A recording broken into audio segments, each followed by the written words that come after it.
Alright guys, we're once again talking WWE 2K15 as IGN's associate editor Vincent Ingenito has shared some new information on the game, so I'll get to that in a moment, but before I do, 2K released this Goldust render early this morning to go along with the Goldust screenshot that was seen yesterday, as Goldust is a playable character in the demo at Gamescom, which opens to the public today, as yesterday it was only open to press. Because it's open to the public today, there's a good chance we'll see more footage posted online, so if there's any new gameplay released, I'll be sharing it out on Twitter, Facebook and the Smack Talks forum. While we're on the subject of the demo at Gamescom, we do have some overall ratings for each of the superstar side features, with Goldust coming in at 87, Randy Orton at 82, Cesaro surprisingly 1 point higher at 93, and of course John Cena the highest rated at 96. As for whether those are correct, I can't actually verify it, but it does seem strange Cesaro would be rated higher than Orton, but with the demo open to the public today, it is something that someone is bound to check. So that's the roundup done, now let's move on to the Q&A, as the first question comes from Anthony, who asks if career mode is available on all consoles or just PS4 and Xbox One,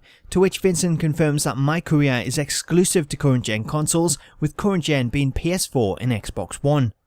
The second question comes from Horsemeat, who asks if Universe mode will be returned in 2K15, with Vincent confirming that it is. So both of them are questions that we've already had answered before, but there are questions that I keep getting asked, so I just want to include them for anyone that missed the earlier confirmation.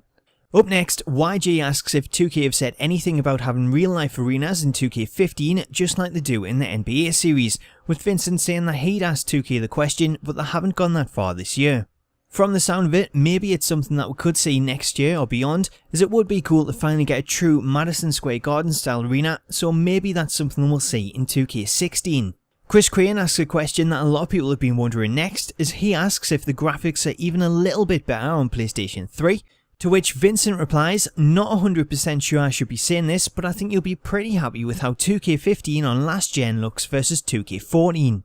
So that's good news for anyone planning to get the game on last gen consoles, as the graphics do appear to be a step up, and we know that there's a new lighting system and higher resolution textures in place to help improve the game over 2K14. The next question is an interesting one, as Glenn Sawley asks about news of a demo on the PSN prior to the release, or if there's any signs of NXT in the game, to which Vincent replies, I might know something about one of those two topics, but I can't talk about either. As for which topic he knows something about, chances are it's the inclusion of NXT to be part of career mode, but of all the years to release a demo, then this year would be a great time to do so with all the gameplay changes.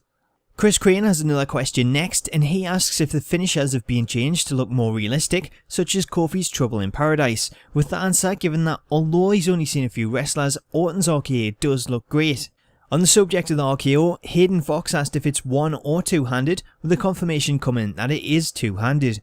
Cassidy Lauren Hayes asks about the tie-up animation and how often it happens in matches, with Vincent confirming that it only happens 2 or 3 times max in most matches, and reaffirming that you only need to use it to access your core grapple moves. Up next, Dre Hench Gamer asks if Vincent's seen any other in-game superstars aside from Cesaro, Orton, Cena and Goldust, with Vincent confirming he's seen 2 other superstars, but he can't reveal them or he'll be killed by the 2K ninjas.